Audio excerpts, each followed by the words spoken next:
Seja bem-vindo ao Seminário de Teologia e Vida Cristã Palavra da Vida.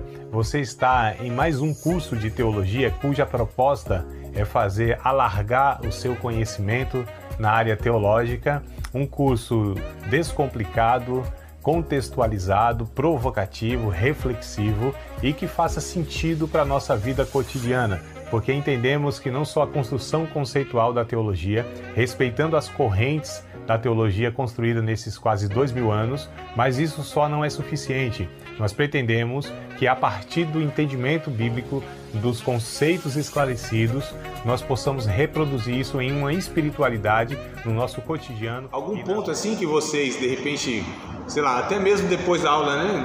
Em casa, chegou, durante a semana pensou alguma coisa, ou assistindo, né? A aula, ficou alguma interrogação, ou querem fazer algum comentário do conteúdo passado? Posso continuar então?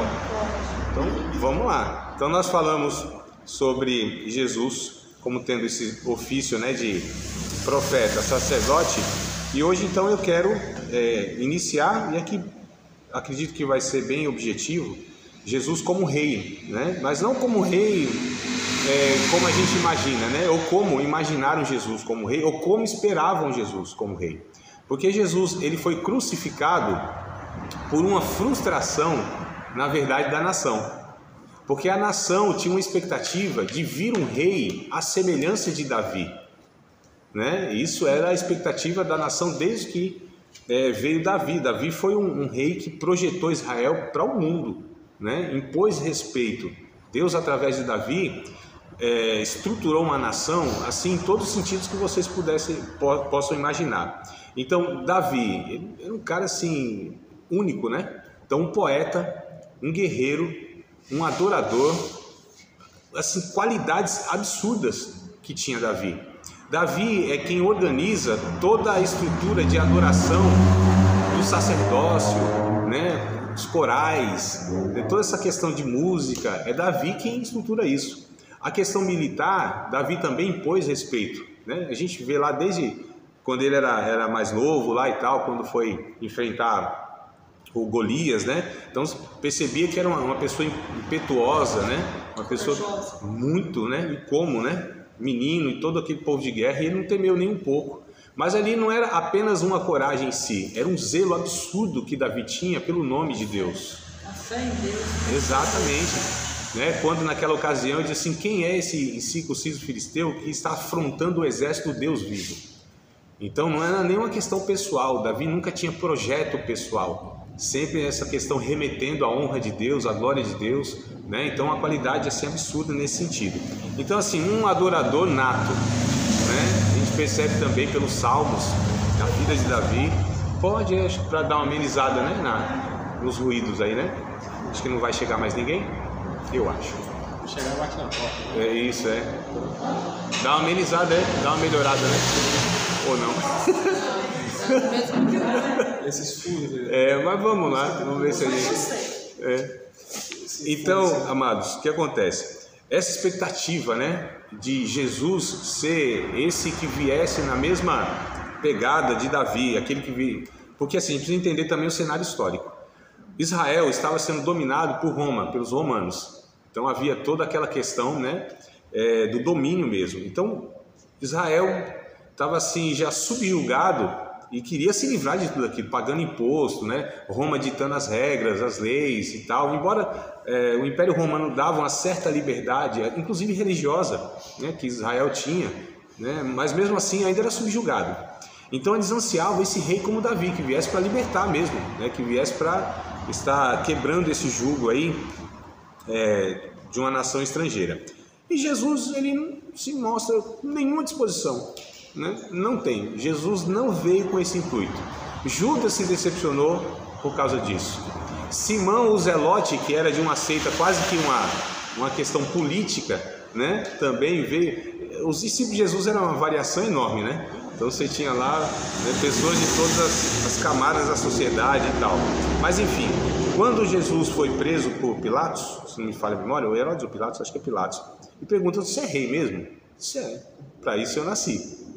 Só que o meu reino não é deste mundo, porque se fosse, os meus súditos estariam aqui, né, para lutar por mim. Então Jesus deixa muito claro, ele é rei sim, nasceu com essa finalidade, com esse propósito, mas não esse reino terreno, não esse reino de um domínio, né, que muitas vezes, infelizmente, os movimentos religiosos, até hoje, por via da política ou por via do domínio religioso, né, do proselitismo mesmo, tentam impor.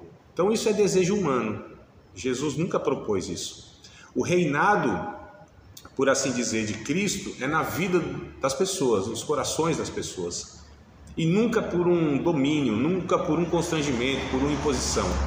Sempre, né, e como a gente leu, acho que talvez a primeira ou segunda aula que a gente teve aqui nessa matéria, que a gente, Marcos capítulo 1, verso 14 ao 20, que nós lemos, lembra? Que a gente falou do reino de Deus, né? Que ele veio pregando, Jesus veio pregando sobre o reino de Deus, dizendo, o reino está próximo, arrependei-vos. Então que reino é esse? A gente discutiu, tanto é que a gente falou, ó, a gente nem ora, né? Como a gente ouve, né? Venha a nós o teu reino, porque isso não cabe, primeiro que não está escrito, né? Primeiro já começa por aí. Então só por não estar escrito a gente não deveria orar dessa forma. Segundo, porque de fato o reino de Deus aos discípulos de Cristo já é uma realidade presente. A gente sempre pensa em salvação como eternidade, sempre é uma coisa futura, que não está errado totalmente. Mas a salvação, a vida eterna e o reino de Deus é algo já presente na nossa vida. Né? Então a gente fala de escatologia, por exemplo, sempre como acontecimento futuro. Mas existe a escatologia iniciada em Cristo. Então ali já é o começo, na verdade, do final dos tempos. É o cumprimento, por exemplo, da profecia de Daniel, da última semana, né, da visão lá, enfim. Mas a questão é, então o reino de Deus já é uma realidade na nossa vida, só que não com os parâmetros humanos, não com os propósitos humanos, não com os valores humanos, né? Não com as motivações, né, que nós temos porque assim, a gente não sabe viver, ponto final. Eu podia até ir embora depois dessa, né? Nós não sabemos viver. Quando Jesus, ele disse lá em Mateus capítulo de número 5, deve ser verso 4, 5, vocês me ajudam aí se vocês quiserem a referência. Jesus disse assim, bem-aventurado são os pobres de espírito, porque deles é o reino de Deus. Deve ser o 3, 4, alguma coisa assim, não é? 3, 4 ou 5, mas não foge disso aí não, que é bem no comecinho aí do sermão do monte, Mateus. Me ajude aí. É o 3, amada? Pode ler, por favor? Bem-aventurados os pobres em espírito, pois deles é o reino dos céus. Então, olha só, felizes, né? Termo, né? Bem-aventurados são felizes. Quem são felizes? Os pobres de espírito. Não tem nada a ver com questão econômica, financeira, social, não é nesse sentido, né? O pobre aí, inclusive, a gente pega a referência de Davi lá no Salmo, que Davi disse, eu sou pobre e necessitado, mas o Senhor cuida de mim. A gente sabe que Davi não tinha falta de dinheiro, não. Né? Então ele não se referia a essa pobreza financeira e etc e tal, mas uma dependência de Deus. Então pobre aí é aquele que é falido espiritualmente e não tem recurso nenhum para bancar a sua vida. Nós não temos condição de bancar a nossa vida. A gente não sustenta a nossa vida. Então, quem é a pessoa feliz? Quem são os felizes? Aqueles que reconhecem isso, que dependem de Deus, que não conseguem mesmo. Por que nós servimos a Deus? Nós chegamos a uma conclusão, eu não dou conta da minha vida. Eu não tenho condição de bancar a dívida para a eternidade. É por isso que a gente se sente tão abençoado e tão feliz, porque alguém pagou o preço pelas nossas dívidas. Na oração do Pai Nosso, né? Perdoa as nossas dívidas. Então Jesus, ele perdoou, ele pagou o preço.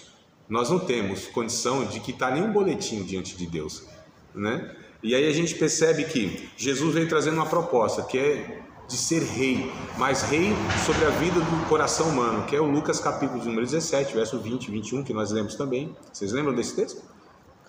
Não, se não lembram, vamos reler. Então, aqui é isso, né? É falar as mesmas coisas repetidas vezes, algumas vezes, para a gente fixar. Então é um método didático, né? Paulo disse isso em Filipenses capítulo 3, verso 1. Eu não me canso de falar para vocês as mesmas coisas. Isso é segurança para vocês, né? Será que é o... Lucas 17. Capítulo 17, verso 20 e 21. Não digam que o reino de Deus está aqui ou acolá, porque o reino de Deus não vem com aparência exterior, não é isso? Mas o reino de Deus está entre vocês, entre vós, ou dentro de vocês. Eu não sei como está as versões aí, né? Mas o original lá saiu da boca de Jesus, o que o autor aí ele escreve, né? Pode ser traduzido como entre o reino de Deus está entre vocês ou dentro de vocês. En humon é o termo, né? Dentro de vocês. Então esse reino que não é exterior, que não tem essa aparência exterior, mas esse reino que ele foi construído em nós pela relação com o rei. Olha que coisa linda, o rei se relaciona pessoalmente com cada um daqueles que pertencem ao seu reino, de uma maneira igual. Então olha o reino de Deus como já difere das nossas relações, né? Já não trata pessoas em graus, em hierarquias, né? Em questões de importâncias e valores que são colocados porque a pessoa ela tem isso, aquilo e tal. Não, o reino de Deus é um reino de equidade, um reino onde todos são tratados da mesma maneira, graciosamente.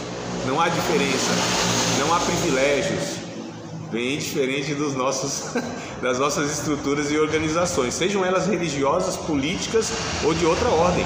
A gente se organiza assim, amados. Como igreja, inclusive, muitas vezes nós temos essa proposta. Isso está equivocado, porque no reino de Deus não temos essa proposta de hierarquia.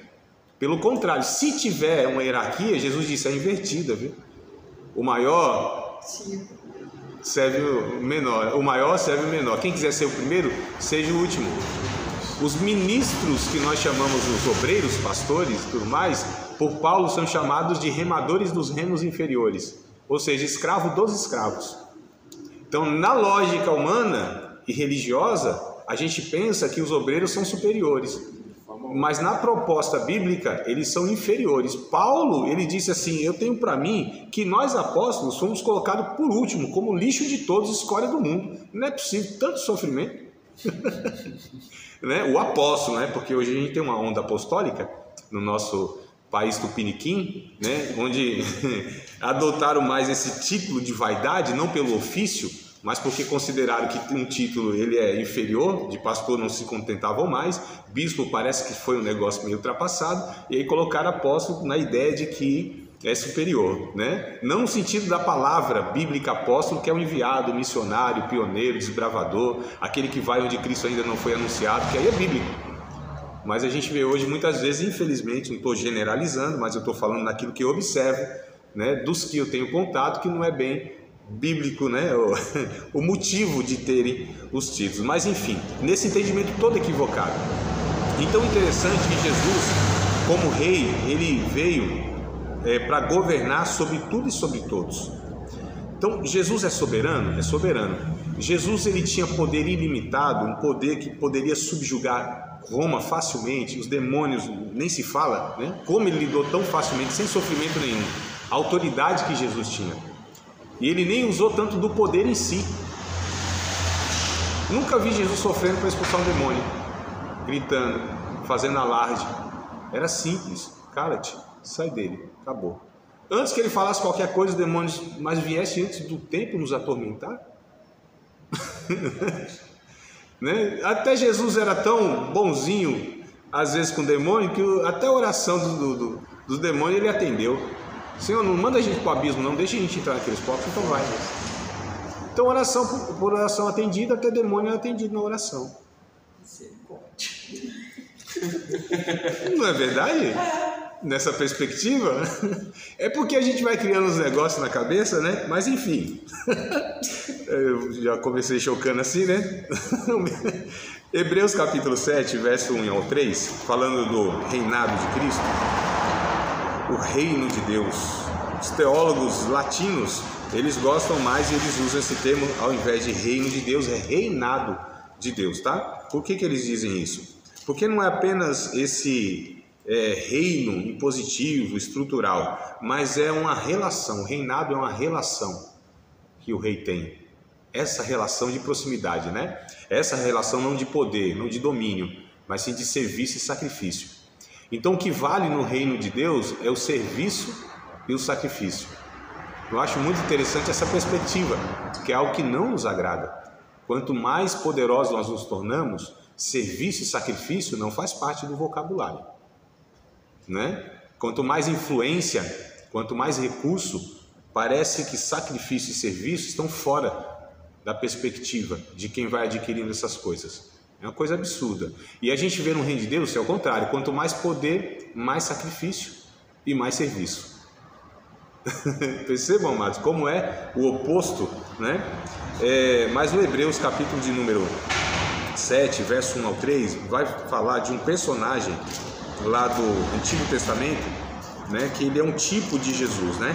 Então no Antigo Testamento a gente tem muito isso, né? Figuras que representam Jesus por causa de algumas características. E aqui a gente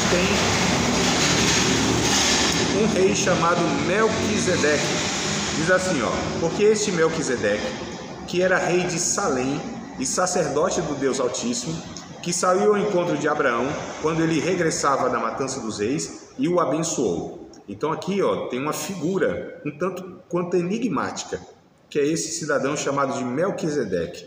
É interessante que o texto vai dar o significado do seu nome, hein? A quem também Abraão deu o dízimo de tudo. Primeiramente por interpretação, rei de justiça, o nome dele, né? Então, Melquisedeque, né? Sediqueno, Sadique. Então, Melque é rei, Sedeque é justiça. Então, tá aqui, ó, por interpretação, rei de justiça. Depois, rei de Salém, que depois se tornou Jerusalém, né? Salém, Shalom, paz. E diz aqui, rei de paz. Então, rei de justiça e rei de paz. Essa figura lá no Gênesis, né? Sem pai, sem mãe, sem genealogia, não tendo princípio de dias, nem fim de dia, mas sendo feito semelhante ao Filho de Deus, permanece sacerdote para sempre. Não é que esse homem não teve pai nem mãe. Claro que teve, né, mano? Ninguém vem assim no mundo do nada. É porque quando o autor diz, ó, não teve pai nem mãe, sem genealogia, é porque não teve o registro dele como tinha, né? No Antigo Testamento você tem o registro das principais figuras, ele não. Ele aparece de uma forma meio misteriosa mesmo assim, mas é um ser humano normal, teve pai, teve mãe e tudo mais. Mas por ele tipificar Jesus, né, que é sempre, aí Jesus sim, aí não tem princípio e não tem fim. Então nunca houve um tempo que Cristo não existisse, porque ele é o próprio Deus. E como Deus, ele é rei, e a semelhança desse rei é rei de justiça e é rei de paz. Então olha que coisa interessante, o reino de Jesus reflete, manifesta a sua natureza. Quando a gente lê Romanos capítulo 14, verso 17, 14 e 17, de Romanos, Paulo vai dizer: o reino de Deus não é comida, não é bebida, olha só, mas é justiça, paz e alegria no Espírito Santo. O reino de Deus é constituído de virtudes e não de materialidades, como comida ou bebida. O reino de Deus é um reino que expressa virtude de justiça. E justiça a gente entende muitas vezes de uma forma equivocada, né? Tem uns irmãos que eu já conversei e eu percebi que quando ele fala de justiça, ele se refere muito mais à vingança. Né? E na oração, então, Senhor, faz justiça entre mim e o inimigo. O que no coração ele está falando? Me vinga. Né? Não pode fazer com o outro, mas faz o Senhor. Como Deus, ele recebe as nossas orações e ele atende o que ele entende e não o que a gente quer que ele entenda, então a resposta dele muitas vezes não vem como a gente deseja, porque a intenção que a gente ora não é bem a correta. É por isso que o Espírito Santo tem que entrar nesse meio, como o bom diapasão, né? Pega a nota desafinada, não é isso? É uma função. E aí, do outro lado, então o Espírito Santo é mais ou menos, é diapasão que chama, né? Diapasão, 440 Hz. Diapasão ou diapasão?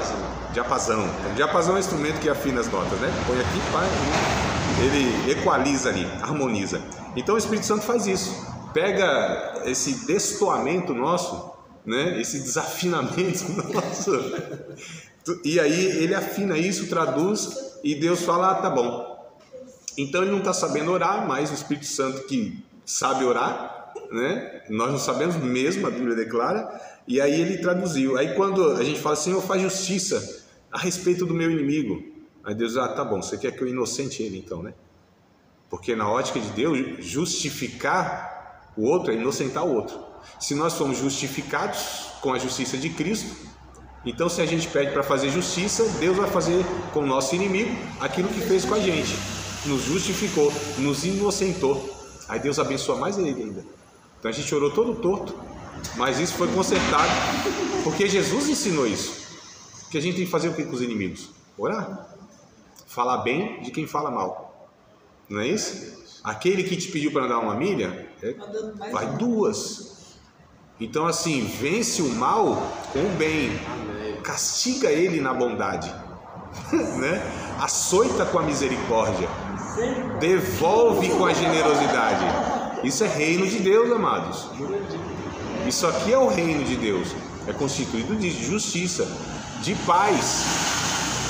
E paz não é ausência de conflito, como está no dicionário de língua portuguesa, né?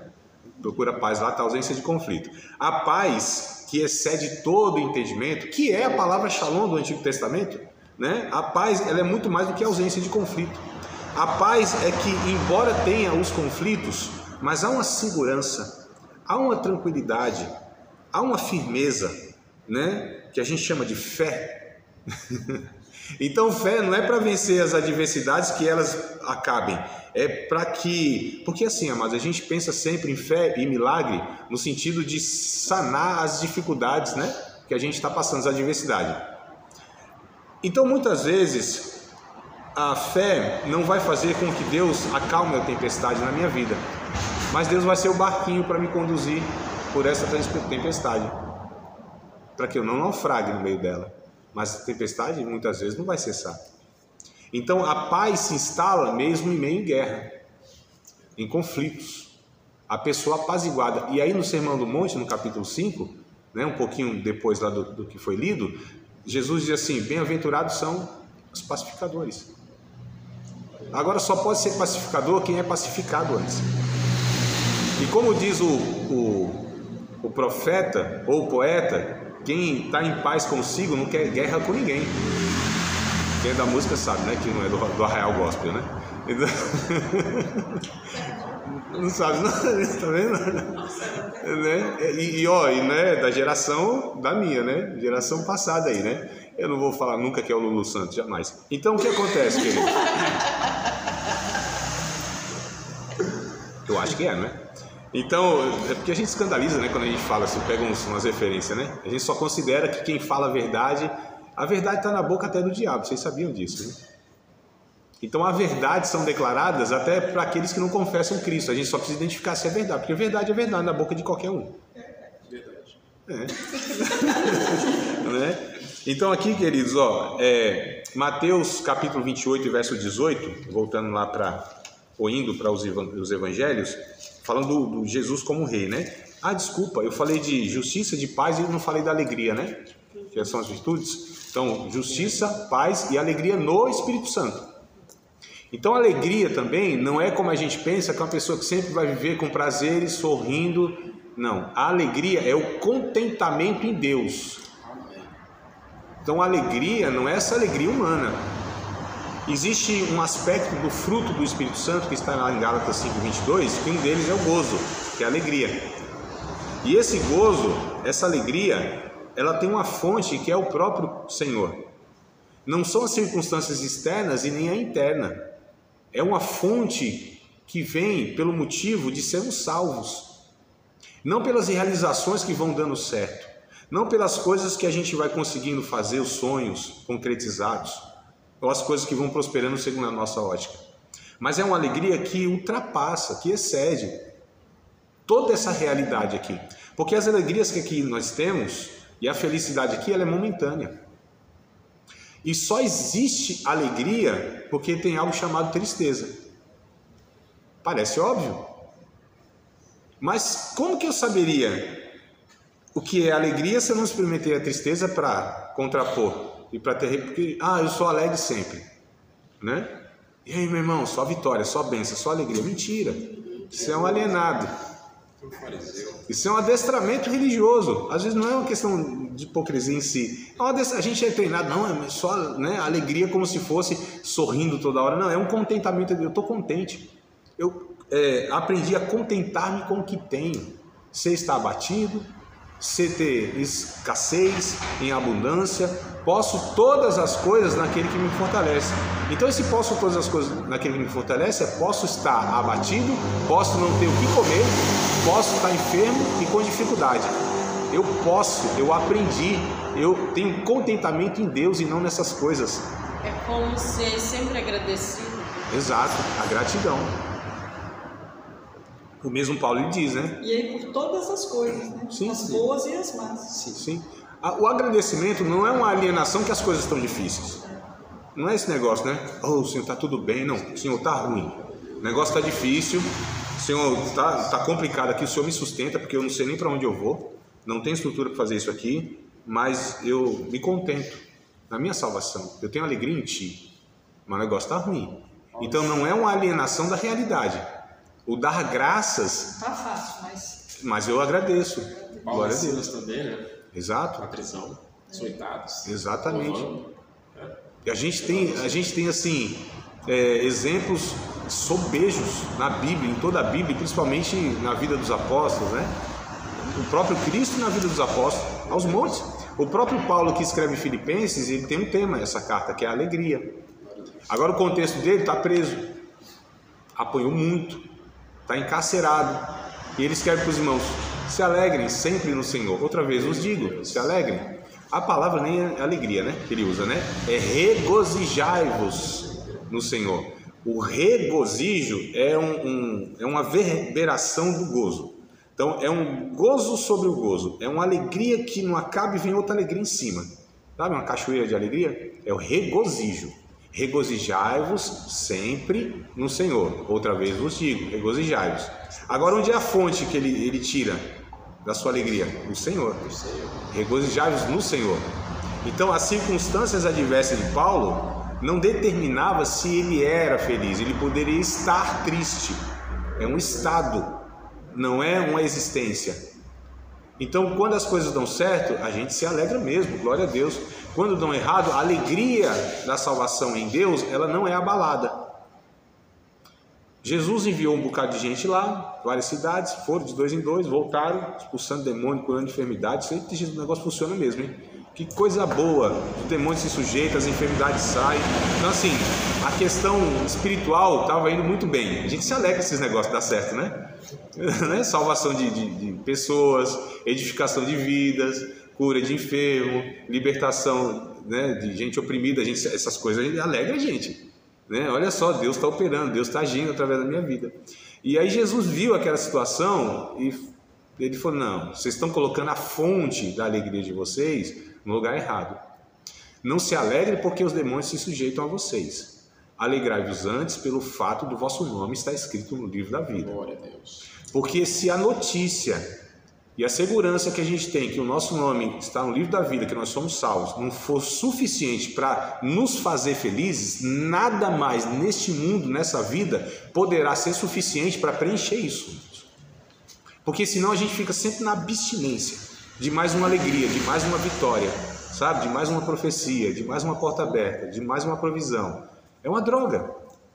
E a gente teve aqui o ápice, o êxtase, ficamos doidão de alegria, né? Língua estranha até umas horas. Louvado seja Deus, que poder, que coisa boa, aleluia. Agora amanhã, se não acontecer de novo, a gente falou: opa, o que está acontecendo? Aí vem as crises, né? Será que eu estou em pecado? Estou orando pouco? O que está acontecendo? A abstinência, olha a fonte que a gente está buscando a satisfação da vida e do relacionamento com Deus. Não é no relacionamento com Deus, é naquilo que deriva desse relacionamento como um resultado positivo que a gente julga de nível de espiritualidade e realização de resultado. Isso é um perigo, amados. É um perigo. Então, é em Cristo, é na salvação. Senão, não vai ter mais nada poderoso que possa preencher a nossa alma. Se a salvação Não alegra? Meu Deus do céu, né? Pode falar que vem anjo, que o anjo está passeando e tudo. Aí os irmãos às vezes dão uma fala, Jesus está aqui. Irmão, você é salvo. Se você acordar amanhã, Deus está contigo. E se você não acordar, você está com Deus. E é interessante que lá em 1 Tessalonicenses 5, capítulo 5, 16, 17, 18, vai dizer assim, regozijai-vos sempre, né? Orai sem cessar em todas as graças, porque essa é a vontade de Deus em Cristo Jesus. E em outras versões, seja grato em todas as circunstâncias. Isso. Em tudo dai graças, tudo dai graças. Seja agradecido em tudo. Em todas as circunstâncias. Exato. A gratidão é isso, amados, dar graças, né? Ser contente. Paulo também, em 1 Timóteo, ele disse, né, para a gente se contentar com coisas simples. Coisas simples. Isso não quer dizer um conformismo na vida, aquela pessoa sem perspectiva. Não é isso. Sem sonhos. Não é isso que Paulo está ensinando. Não é isso que a Bíblia propõe. São pessoas que, se elas não encontrarem nas coisas mais simples, vitais da existência, o contentamento, ela vai sempre procurar sofisticações em coisas que não vão poder preencher. É simples assim. E o reinado de Cristo, Jesus como rei, ele veio de fato para estar fazendo isso, para estar nos trazendo um relacionamento que preenche a nossa vida, tá? Eu coloquei aqui uma frase, o seguinte: tentaram fazer de Jesus, né, na hora e de forma errada, e pelos motivos errados, o rei. Tentaram fazer de Jesus na hora errada, da forma errada e pelos motivos errados. O João capítulo de número 6, verso de número 15, João 6 e 15, eu acho muito interessante essa passagem, e a gente precisa pensar no cenário, né? Jesus multiplicando os pães, satisfazendo a fome do pessoal, realizando um milagre que trouxe assim todo o benefício. Um Jesus provedor desse aqui, quem é que não quer como rei? É ele mesmo. Eita, Jesus bom, lindo. Oi? Já então, justamente. Um rei que supre todas as minhas necessidades, né? Gera o quê? Um interesse.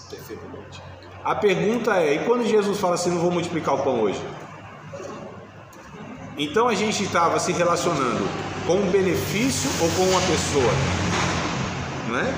E o que aconteceu aqui, porque esse povo viu um milagre ali, milhares de pessoas, esqueci, 5 mil, 7 mil, um bocado de gente. E aí, verso 15, porque foram pegar Jesus para fazê-lo rei, né? Ei, Jesus é o nosso rei, vamos fazê-lo rei.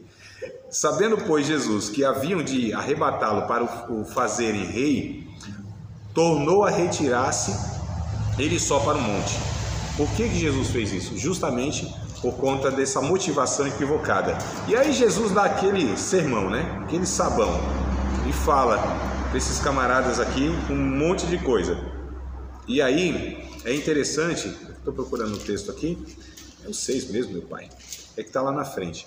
E aí Jesus dá um sermão muito duro e o povo vai tudo embora. Esses milhares vão embora. Porque Jesus dizia, vocês estão me seguindo pelo pão que eu estou multiplicando. Jesus foi muito claro e direto. Vocês estão me seguindo, vocês querem fazer rei pelo pão que eu estou dando para vocês aqui. Mas quem não comer a minha carne, beber do meu sangue, não tem parte comigo. E vocês querem então me consumir. Vocês não querem um relacionamento. Vocês têm que participar da minha natureza e do sacrifício. Aí todo mundo foi embora, não ficou um. Quer dizer, ficaram 12, os 12 discípulos. E se fosse, eu acho que eu até já falei isso para vocês, se eu fosse Jesus, eu falava, graças a Deus, ó Pai, ficou 12, pelo menos dá para a gente fazer uma classe de teologia, deixa os 12 aí. Né? Jesus o quê? Amados, Jesus não tem essas questões não que a gente tem. Pelo menos ficou um pouco aqui, vamos trabalhar com esse pouco aqui, mesmo que eles não tenham a motivação correta, vamos ver se a gente consegue prendê-los aqui. Jesus, ó, se vocês quiserem, pode ir também. Aí o que Pedro responde? Uma frase muito famosa. 1, 2, 3, todo mundo? Para onde iremos? Por que vocês estão assim tão acanhados? Por que vocês estão tímidos? Não tem de fé? No contar de 3, todo mundo sabe. A gente pode errar numa vida. Para onde iremos, Senhor, se só tu tens a palavra de vida eterna? Mas vamos no 3 aqui, porque todo mundo... Olha, ó. Para quem, não é para onde. Né? Então, olha que coisa boa, quando a gente aprende o correto, né? A gente não esquece. Para onde, né? Para quem iremos nós? Relacionamento. Né? Só tu, Jesus, tem a palavra, né, de vida eterna. Então eles compreenderam, os 12 compreenderam ali. O Senhor tem a palavra de vida eterna. É algo que ultrapassa essa realidade aqui. Tanto é que esses homens, eles enfrentaram todo o império após a morte de Cristo. Eles literalmente foram mártires, deram a sua vida, com exceção de João. Mas todos eles decapitados, espadada no bucho, degolado, né? Então assim, passaram por todas e passaram com um senso de propósito, porque entenderam o relacionamento e quem era Jesus. Eu acho interessante que até Jesus em vida, Mateus capítulo 25, né? Aliás, do verso 31 ao 46, Mateus capítulo 25, verso 31 ao 46, é interessante que ele fala de Jesus como sendo um rei que era servido quando os seus discípulos eram servidos. Então Jesus não era como rei servido diretamente. Olha que coisa interessante da gente observar aqui, amados. Depois, vocês não vão ler tudo agora, guarda aí, anota aí, vocês lêem em casa, tá? Mas o Mateus 25, verso 31 ao 46, eu vou até dar um resumozinho aqui. Diz lá o texto que vai chegar um dia que vão ser separados o bode das ovelhas. Os bodes de um lado, as ovelhas do outro. E aí vai dizer para as ovelhas: vinde bendito meu Pai, possui a terra que está preparada antes da fundação do mundo. Porque tive fome e me deste comer, tive sede e me deste beber, estava nu e me vestiste, estava na prisão e foste me ver, estava enfermo e foste me visitar. Senhor, quando te vimos nessas condições e fizemos isso? Quando fizeste a um desses meus pequeninos, a mim o fizeste. E para os bodes: apartai de mim, maldito, para o fogo eterno preparado para o diabo e os seus anjos. Tive fome, vocês não me deram de comer. Tive sede, não me deste de beber. Estava nu e vocês não me deram roupa. Estava na prisão, vocês não foram um dia lá me visitar. Estava enfermo e vocês não foram na capelania. Senhor, se nós te víssemos lá, a gente ia te servir. Eu sirvo Jesus, eu amo Jesus. Eu disse: não, vocês não fizeram a nenhum desses necessitados pequeninos, a mim não fizeram também. A Jesus é fácil, pessoalmente. Agora servir aqueles que Jesus ele considera como seus pequeninos. Então assim, amar Jesus é fácil. Amar Jesus no próximo é o desafio. E ainda mais porque ele está perto. É por isso que é difícil amar o próximo, porque está perto. Amar o longe é fácil, não exige relacionamento. A responsabilidade não está ali, ao meu alcance, né? A gente sempre tem uma desculpa. A gente sempre faz alguma coisa para indiretamente alcançar, mas nunca diretamente. Então é mais fácil a gente amar a criancinha lá no Haiti, lá na África, Etiópia, no fundão lá, do que a gente tentar resgatar os meninos aí nos faróis, aqui no Nordeste, em lugares que a gente conhece. É bem mais fácil a gente amar o longe. É por isso que tem que amar o próximo, porque está perto. Amar Jesus, facinho demais. Agora amar aquele que é o nosso semelhante, e que Jesus disse: é nele que eu me encontro contigo. Eu não sei se eu falei para vocês, mas tem uma frase muito interessante que diz assim: eu busquei a Deus e não achei. Quando eu encontrei o meu próximo, nos reunimos os três. Olha que coisa interessante. Busco Deus, não achei. Quando que eu encontrei Deus? Quando eu me encontrei com meu irmão. Aí os três estavam lá, no relacionamento. Porque Jesus sempre é esse laço. Exato, esse elo. Oi? Onde houver 2 ou 3 reunidos no meu nome, estarei. Exato. Mas esses três iguais a nós também é mais fácil. O desafio são aqueles que divergem. É por isso que Paulo, nesse texto que a gente falou lá do capítulo 14, que fala do reino de Deus e tal, da comida e bebida, ele vai dizer uma coisa muito interessante que eu quero ler com vocês. Não me lembro na íntegra e eu quero pegar cada termo lá, tá certo? Desse texto, Romanos, acho que é capítulo 14 mesmo, vamos ver, se não for 14 é 12, né? É o 12, não é 14 não, é 12, é porque eu lembro 12 e 14, tá? 12, a partir do 14 até o 21, só para a gente entender por que eu estou pegando todas essas referências e estou elaborando esses conceitos aqui, esses ensinamentos, porque o reinado, o reino de Deus, A natureza é essa aqui, amados. Eu entendo, por isso que eu tenho escrito, tenho pregado, tenho ensinado, orbitando, girando em torno disso. Eu não prego nada, às vezes alguns irmãos pensam que eu prego um monte de coisa, falo um monte de coisa, eu só falo de uma coisa só, de algumas maneiras diversas, né? Mas o assunto é um só, é relacionamento. Eu só falo, eu não tenho outro tema, é relacionamento. Eu não abordo outra coisa a não ser relacionamento. Agora, como isso se desdobra, aí é uma infinidade de, né? Mas é uma coisa só, relacionamento. Eu entendo que o Evangelho propõe isso. É por isso que a obra de Cristo nos traz reconciliação. Paulo disse que nós somos embaixadores de Cristo, como se Deus por nós rogasse, porque Ele está reconciliando o mundo, né, através de Cristo, o mundo consigo. Então, para mim, o Evangelho nada mais é do que a reconciliação de ambas as partes. Ambos os povos. Fez quebrou a parede de separação. Então, toda a fragmentação, toda a polarização, toda a divisão que a gente faz, ela tem origem no pecado, nas nossas vaidades, nas nossas impaciências, nas nossas imaturidades. E o texto aqui de Romanos capítulo 12, verso 14, Paulo, ele começa a falar, não começa, né? Ele começa um pouquinho antes, fala do amor e tal, mas eu quero já ir direto ao ponto aqui, tá? Abençoai os que vos perseguem, abençoai e não amaldiçoeis. Ele é enfático aqui, né? No verso 14. Verso 15, alegrai-vos com os que se alegram, chorai com os que choram. Olha que coisa boa. Sede unânimes entre vós. Aí é difícil demais, hein? Porque onde tem 3 crentes, no mínimo tem 7 opiniões diferentes. É um negócio... Não é... Tá bem assim, visão da divisão. Mas, minha nossa, vamos lá. Então, sede unânimes entre vós. Não ambicioneis coisas altas. Olha só, lembra que a gente falou? Mas acomodai-vos às humildes. Não sejais sábios em vós mesmos. A ninguém torneis mal por mal.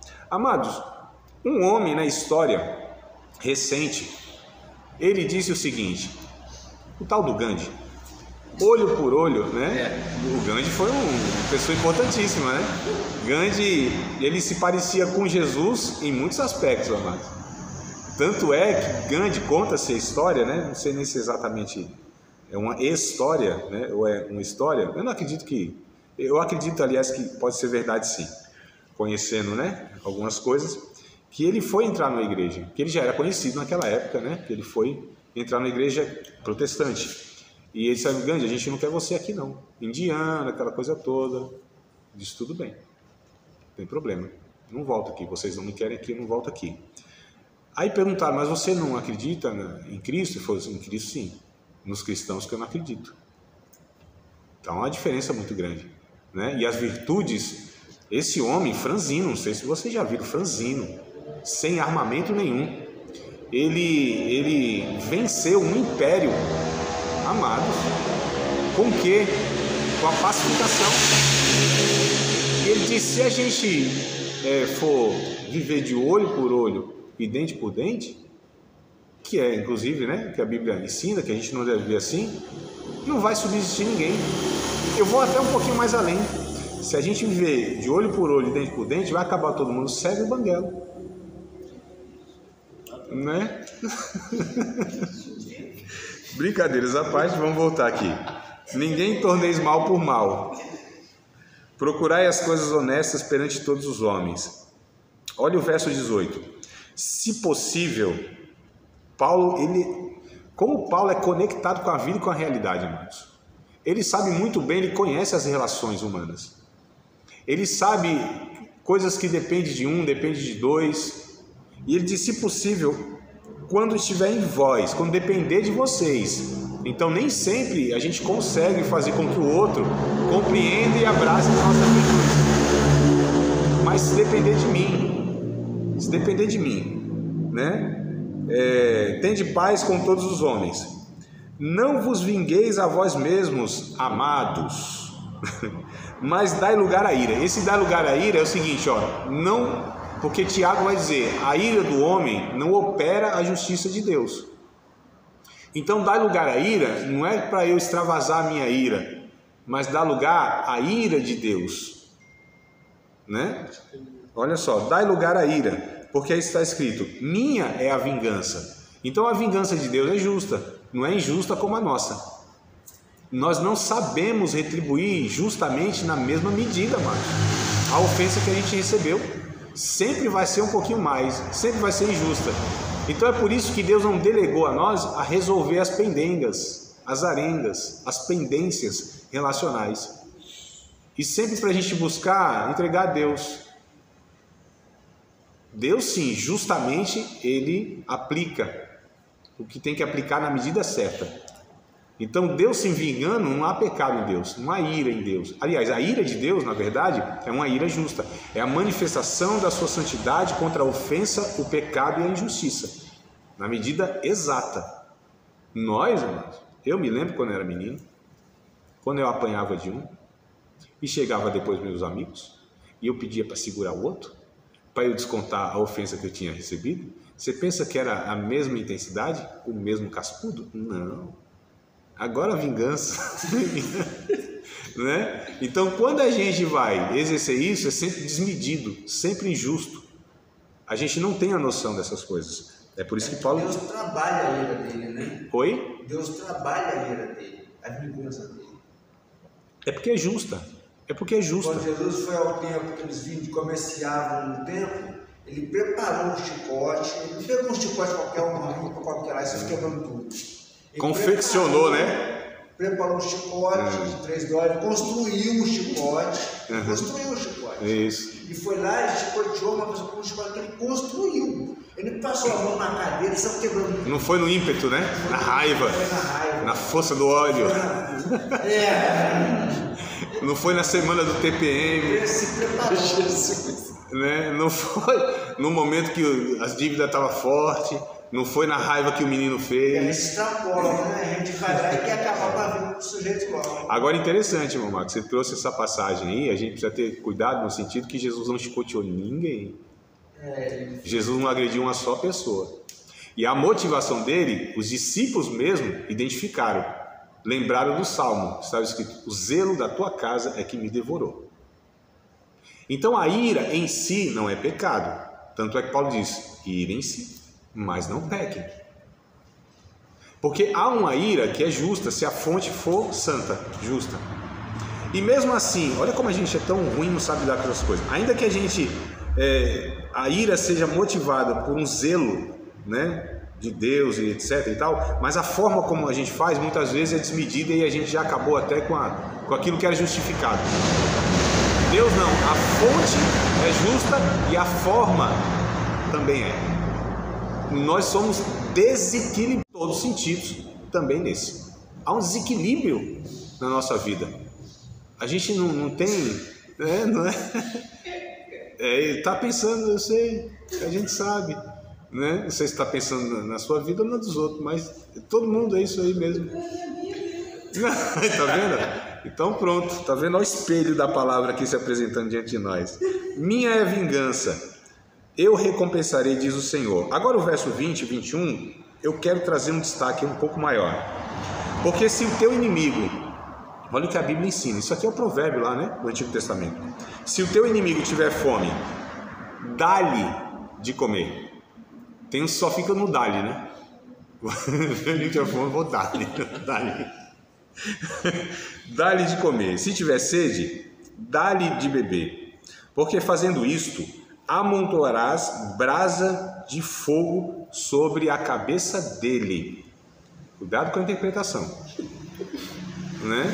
A brasa de fogo vai ser amontoada sobre a cabeça dele. Sabe qual que é a ideia desse provérbio aqui?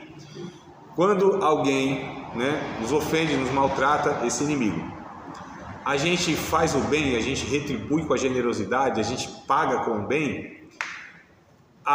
Sobre a cabeça dele é como se estivesse esquentando em brasas para corar de vergonha o rosto dele. Essa é a ideia do provérbio.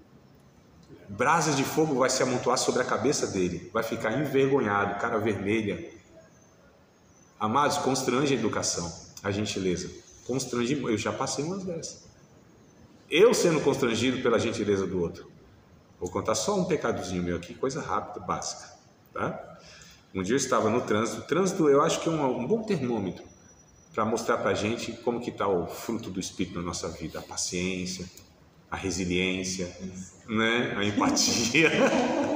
Aí, assim, trânsito eu acho que é uma boa medida para a gente, né? Porque a gente acha que tal e tal, no trânsito revela quem nós somos, muitas vezes, ou como nós estamos. E aí, era meu direito. Ali, o Código de Trânsito me dava direito de fazer aquilo e não de dar lugar para ninguém. Tô no meu direito, porque a gente é o povo do direito, né? A gente é o povo que reivindica o direito, né? Direito meu, né? O que Jesus conquistou, é minha herança, reivindico, decreto, determino. E a gente vai pegando essas coisas, essas brechas. E aí, meu direito, não vou dar lugar, não vou. Bem, vai para lá e vem para cá, e o cara encosta assim, aí encostou do meu lado. Eu me preparei, eu falei assim, vai xingar minha mãezinha, com certeza, né? Mas eu andava com duas mães naquele tempo, uma para ser xingada e a outra que era minha mãezinha, né? Aí, trânsito de São Paulo, amados, trabalhar 10 horas no trânsito de São Paulo não era fácil não, estressa mesmo. Mas enfim, não é justificativa não, só. Aí, né, ele abaixou a janela, eu me preparei, me armei, né? Falei, ele vai me xingar, tá tudo certo. Ele olhou para mim assim, o motorista, e disse assim, obrigado pela sua educação, amados. Aí eu fui fazendo isso aí, assim, deitando no banco, assim, eu queria enfiar lá de baixo. Eu falei, graças a Deus, ó Pai, que no meu carro não tem a frase propriedade exclusiva de Jesus. Já pensou mau testemunho? Jesus. Né? Então, assim, fui constrangido, olha só, por uma educação, por uma gentileza, por um bem. Então, a força do amor, das virtudes que Jesus nos ensina, é muito mais poderosa do que qualquer ofensa e qualquer fonte maligna. Tem poder o amor. Aliás, o amor é poder. Porque poder para ofender, para matar, isso aí qualquer demônio tem. Eu quero ver ter poder para ressuscitar. É para dar vida. É para refrear as trevas. Aí tem que ter poder, né? Então a gente entende que a questão do reino de Deus são constituídos dessas virtudes. Para fechar aqui o texto, do verso 21, Paulo diz, não te deixe vencer do mal, mas vence o mal com o bem. É isso. É isso. Agora tem um texto que, assim, se nós praticássemos esse versículo, esse ensino, desse versículo para trás, todo o Antigo Testamento, se nós jogássemos fora, a gente não praticasse, e para frente também, esquece tudo que está para frente e para trás, pega só esse versículo, se nós aplicássemos ele nas nossas relações, esse mundo já tinha tido uma revolução, que é o Mateus 7,12. É o texto de ouro, que eu chamo, texto áureo. Se nós praticássemos isso, amados, aplicássemos isso na nossa vida, em todas as relações que nós temos, esse mundo já seria diferente. Aquilo que vocês querem que os homens façam com vocês, façam com eles também. Meu Deus. Não é uma boa medida? Para quando a gente for fazer alguma coisa, a gente pensar, será que eu gostaria também de ser tratado assim? Pega de ouro. Será que eu gostaria de receber essa resposta? Será que eu gostaria de ser incompreendido dessa forma?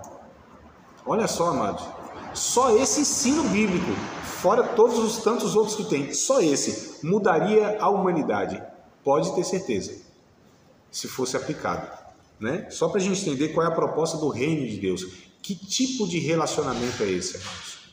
Mas para isso acontecer tem que ter sacrifício. Tem que ter serviço, que é o que nós começamos a falar. O reino de Deus, a virtude é o serviço e o sacrifício, não o domínio.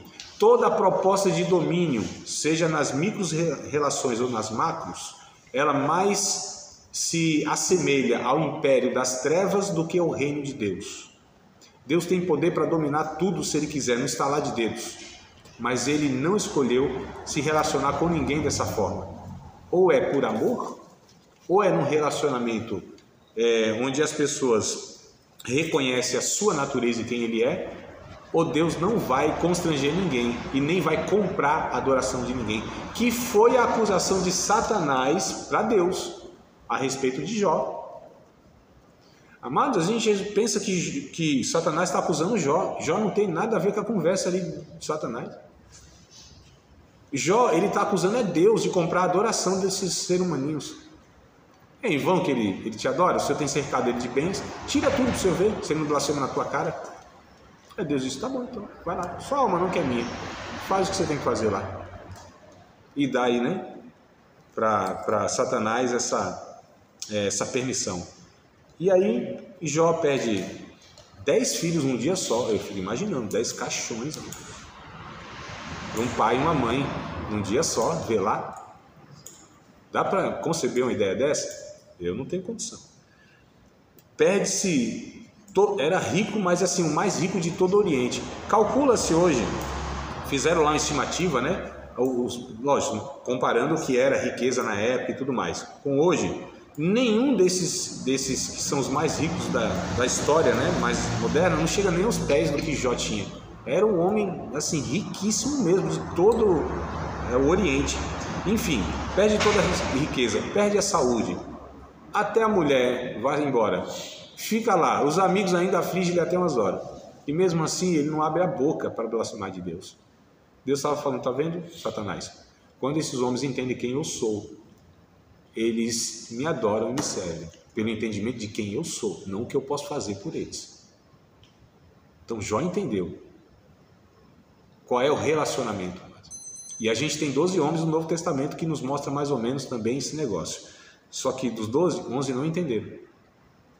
E pensou que o relacionamento era um relacionamento de senhorio e serviço, no sentido de servos, escravos. E Jesus disse, não, eu não chamo vocês mais de servos, não, eu chamo de amigos. O servo não sabe tudo quanto faz o Senhor, agora o amigo o Senhor dá a conhecer, é segredo do seu coração. Então só Joãozinho que entendeu essa relação. Ele encostava a cabeça no peito de Jesus assim, ó, e tinha intimidade com Jesus. Os 12 eram naquele, sabe, naquela desconfiança, na segunda assim, ó, tipo, e aí, o que ele está falando aí? A gente tem coragem de perguntar, pergunta você, João, para ele, você é mais chegado dele. Quem é que vai trair aqui? A gente não tem nem coragem de falar isso com Jesus. Olha o relacionamento, né, que a gente vai construindo, amados, com Deus, porque a gente não entende que Deus é esse, que é poderoso, mas não se relaciona com o poder dele conosco. Deus se relaciona, na verdade, com a sua fragilidade que Cristo assumiu. É por isso que olharam para Jesus na cruz, esse rei a gente não deseja não. Nenhuma beleza víamos dele para que o desejássemos. Rei desse jeito, não domina nada, está fraco, subjugado. A gente pensou que ele tinha poder. Acalmou o vento, o mar, ressuscitou mortos, parou a fúria dos demônios e tal, aquela coisa toda. É esse rei que a gente quer, é o rei que realiza o milagre. E o rei que fala assim, não tem milagre nenhum, acabou. Acabou os pães, acabou as ressurreições, acabou as curas, acabou tudo. Agora aqui, a crucificação. Faz, gente, não quer não esse negócio. Então o reino de Cristo, partindo dele, é um reino de sacrifício, doação e serviço, amados. Isso não nos agrada. Sinceramente não nos agrada. Mas é isso que Jesus veio para nos ensinar. É por isso que ele é rei. E ele é rei por direito e é rei de fato. Rei por direito porque ele é criador. Então, querendo ou não, as pessoas ou não, Satanás ou não, ele é rei por direito. Ele tem poder, ele é absoluto, ele é criador, ele é rei por direito. Ele só não é rei de fato porque o rei de fato tem que ser reconhecido voluntariamente. E tem que ser amado. Né? Então, assim, que Jesus é rei, ponto final, quer queira ou não. Agora, para uns ele é um rei só porque é Deus, e outros é rei porque ele é reconhecido de fato como esse rei que se sacrificou. Satanás quis ser rei, só que ele queria ser um rei, ele quer ser um rei subjugando as pessoas, oprimindo as pessoas. É por isso que ele não tem reinado. Não existe reino das trevas, amados. Esse é um conceito nosso, não bíblico. Quando a Bíblia fala de reino e compara Satanás, é sempre reino e império. Reino e império. Né? Hebreus lá, por exemplo, reino e império. Nunca é reino contra reino. Não são dois reinos disputando. Não há possibilidade, porque o reino de Deus é absoluto. Satanás, coitado, diante de Deus, ele é apenas mais uma criaturazinha. Em relação a nós, que o negócio, né, dá uma apertada, né? Que são... Né? Então a gente não menospreza assim, porque em relação a nós ele tem lá suas superioridades, né? Um anjo caído, é um ser, né, que ultrapassa essas nossas limitações aqui. Então em relação a nós, aí a gente não menospreza, né? A gente também não vai naquela conversa lá, o Satanás está debaixo dos meus pés, e aquela coisa toda e tal, não. Agora em relação a Deus, amados, Satanás, ele é um servo frustrado. Porque obedece a Deus sem querer e não tem nem opção de não obedecer quando Deus dá ordem. Em relação a nós, Deus nem se relaciona assim. Porque Deus até permite a nossa rebeldia, fala com a gente desobedece. Mas com Satanás, Deus não trata assim não. É ordem, acabou, faz e ele faz. E tem que fazer, e não tem opção. E ele vai lá e obedece, não querendo, mas obedece. Não tem opção. Deus conosco não, ele propõe, ele convida, ele mostra, ó, eu amo vocês. Porque o relacionamento que eu quero é esse. Satanás é outra história. Os demônios são outra história. Aí é subjugado mesmo, pelo poder de Deus. Porque eles são rebeldes na natureza. Mas na natureza não que pode ser redimida. Porque eles tiveram essa oportunidade de escolher não fazer isso. Na eternidade, nós ainda estamos no processo da existência sendo resgatados. Então com a gente é diferente. Agora, por exemplo, quem são os anjos hoje? Os anjos são... os seres que Deus queria que eles fossem quando foram criados. Houve um momento que eles decidiram isso, tanto é que houve a rebelião, e uns decidiram se rebelar contra Deus, se tornaram demônios, que a gente conhece, e os outros são chamados de anjos eleitos, que entregaram por toda a eternidade o seu livre-arbítrio a Deus, reconhecendo não só o seu senhorio, mas também a sua natureza. E aí os anjos não têm mais livre-arbítrio, porque decidiram definitivamente entregar toda a vontade dos anjos, é subjugada à vontade de Deus, porque eles reconhecem que é boa, agradável e é perfeita. E eles obedecem com grande prazer, com grande alegria, com senso de propósito, reconhecendo quem é Deus em relação a eles. Não só o Criador, não só o Poderoso, mas um Deus tão generoso, que lhes otorgou a vida. Quem somos nós? Ainda estamos nesse estado de rebelião, mesmo reconciliados por Cristo, ainda existe essa rebelião. Mas quem seremos nós na eternidade? Seremos exatamente aquelas pessoas que Deus queria que nós fôssemos como quando fomos criados em Adão. Né? Hoje o cristão tem livre-arbítrio? Não deveria ter, né? Não deveria ter, porque se a gente chama Jesus de Senhor, o que é o Senhor de Cristo? Ó, toma aqui o meu direito que o Senhor me deu. Olha só. E ele não fala, mas eu que te dei o direito, eu que te dei a vida. Ele se cala. E espera que a gente reconheça isso e devolva para ele aquilo que ele nos deu. Ele não reivindica como direito seu. Como Filipenses capítulo 2 está dizendo a respeito de Jesus. Não teve por direito seu, não reivindicou a sua divindade. Antes se esvaziou dela. Se fez como servo. E achado na forma de servo, foi obediente até a morte e morte de cruz. Então olha que rei é esse. Que tinha, né, todo o direito de reinar e de não sofrer. E ele deixa essa sua glória e se esvazia. Se faz homem, se sacrifica por esses homens. Ele sim tem o direito de ser chamado rei. Satanás, querendo ser rei, não se sacrificando por ninguém, mas querendo sacrificar a todos e subjugado, ele quer ser chamado de Senhor. E ele não tem legitimidade nem direito, por isso será jogado no lago de fogo. Porque ele quer tomar aquilo que não é legítimo dele. Então a gente precisa entender quem é Jesus nessa história toda, né? Rei. Lucas capítulo 23, verso 42, e eu encerro aqui a minha parte de hoje. Lucas 23, 42. Vamos entender também aqui o contexto desse versículo, né? A gente pega o versículo só para dar referenciazinha lá, mas vamos entender, ele está inserido aí num contexto. Jesus crucificado, dois homens, um à direita, outro à esquerda. O Evangelho de Mateus vai dizer que a princípio os dois blasfemavam de Jesus, os dois ladrões, os dois, tá? A princípio, no começo da crucificação, os dois praguejavam, blasfemavam de Jesus. Mas um foi observando Jesus no comportamento, foi vendo. Não havia ninguém no processo de crucificação que se comportou como Jesus se comportava, não foi natural, porque todos diante da morte, ali, sendo crucificado, uma tortura absurda, praguejava, blasfemava de Deus, praguejava todo mundo, os seus algozes, todo mundo ali. Jesus, o comportamento dele foi totalmente diferente, perdoando aqueles que estavam lá. Pai, perdoa, eles não sabem o que estão fazendo, né? Suportou tudo ali na cruz. Aí o cara foi olhando, falou, não é possível, esse homem deve ser rei mesmo, uma atitude tão nobre dessa, inclusive deve ter até um reino, Senhor, lembra de mim quando entrares no teu reino? Olha que coisa interessante.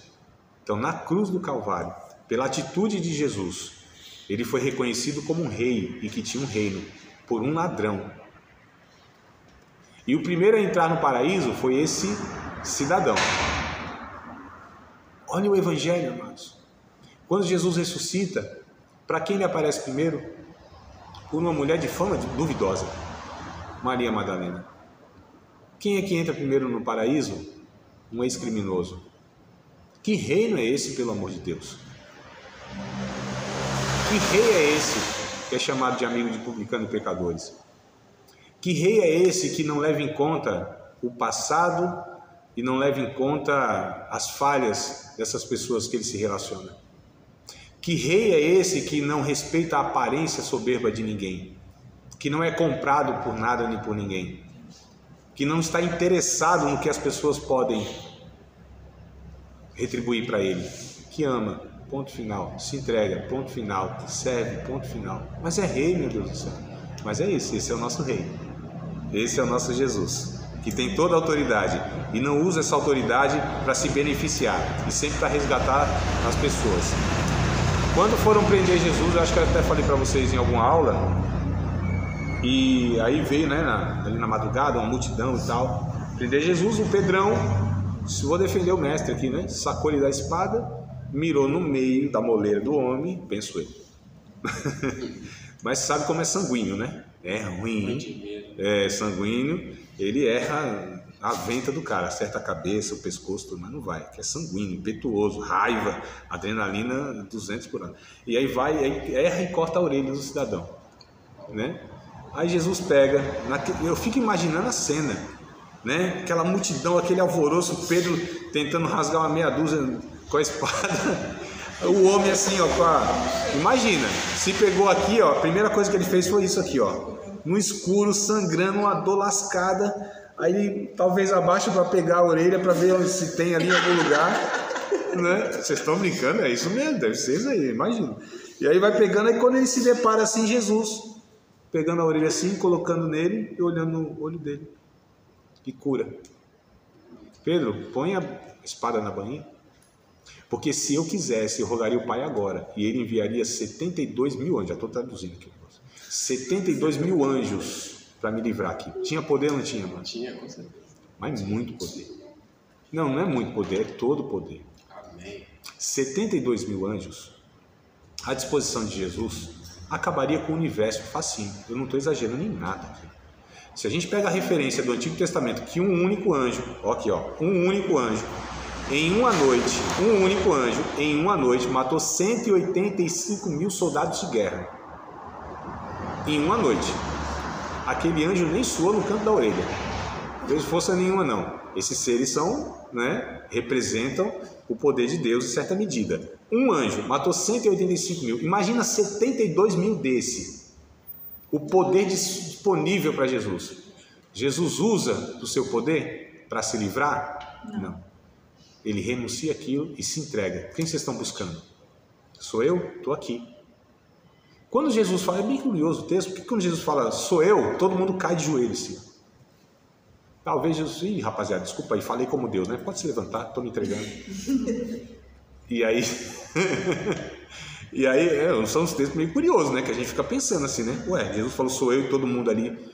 Talvez essa autoridade que de alguma maneira, né, escapou de Jesus, essa voz poderosa que fez todas as coisas, essa voz que o Salmo diz, que se o animalzinho lá está prenho, dá luz, né? Que os montes tremem, olha só, que todo o inferno se subjuga a essa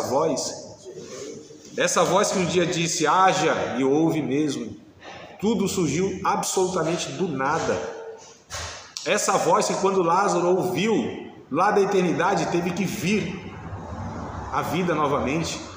Essa voz, de uma forma muito mansa, que diz assim, não, o teu servo já está curado, e foi curado lá à distância. Essa voz que ressuscitou algumas pessoas, curou um bocado. Essa autoridade, esse poder disponível em si, só que ele usou tudo isso canalizado para resgatar o ser humano, nunca para se beneficiar ou para se safar. nunca usou para não sofrer algum processo. Pelo contrário, o texto de Hebreus vai dizer, ele como filho, aprendeu pela obediência. Todo o poder que ele tinha, ele usou sempre para beneficiar o ser humano. Nunca para se livrar de situação nenhuma. Bem diferente da gente. Não, se eu tenho poder para me livrar daquele trem lá, não demora muito não. É rapidinho. Se alguém vir me matar, se eu tenho poder, você acha que eu vou falar, não, vou usar não.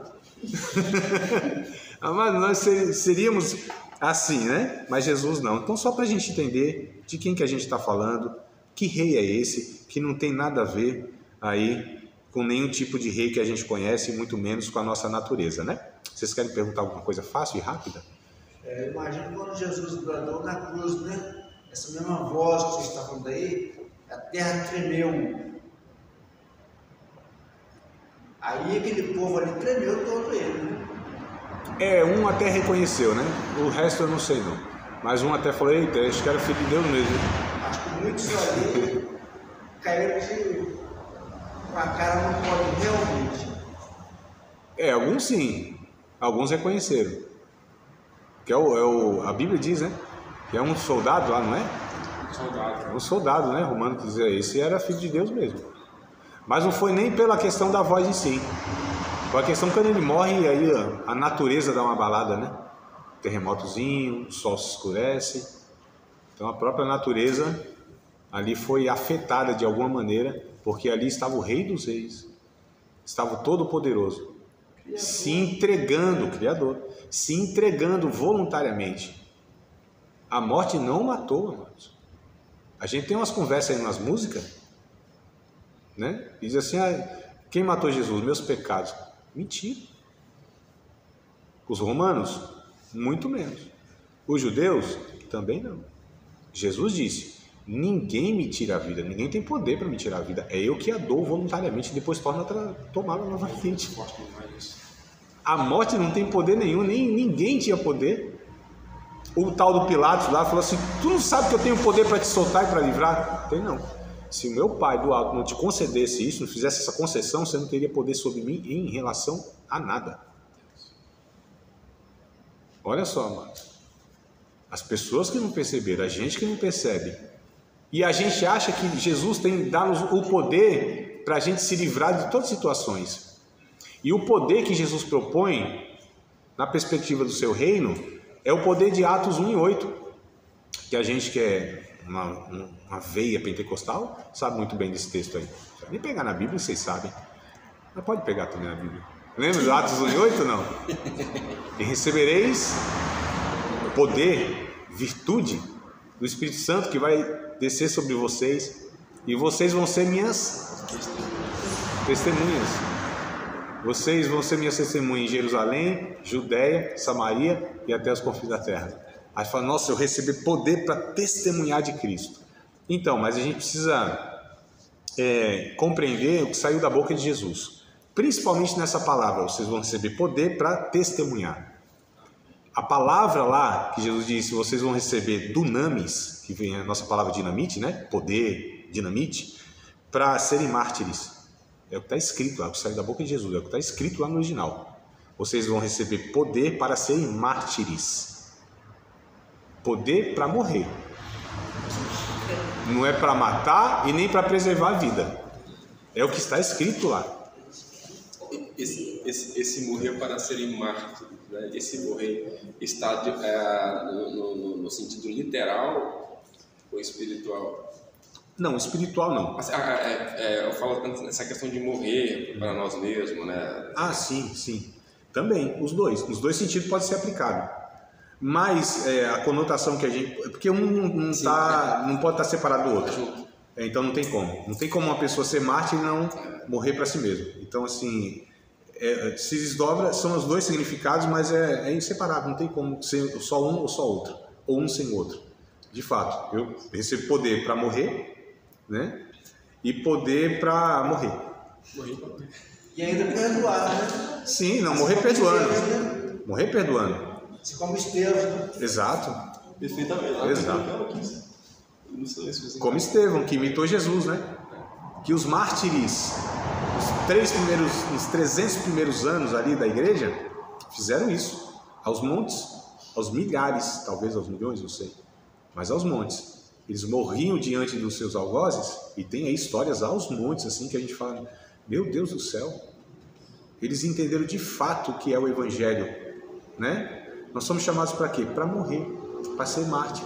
E esses homens, assim, tem uma música antiga, a gente cantava, que nós somos a semente do sangue, dos heróis que morreram sangrando, né? Quem lembra aí dessa música? Eu sou a semente do sangue, dos heróis que morreram sangrando. Porque foi uma frase de um teólogo, nessa época do Coliseu lá, que ele disse assim, ó, os cristãos são semente, o seu sangue cai na terra e nasce um monte dos outros, porque viam um testemunho face da morte, eles louvavam a Deus, eles perdoavam seus inimigos, eles não blasfemavam de Deus.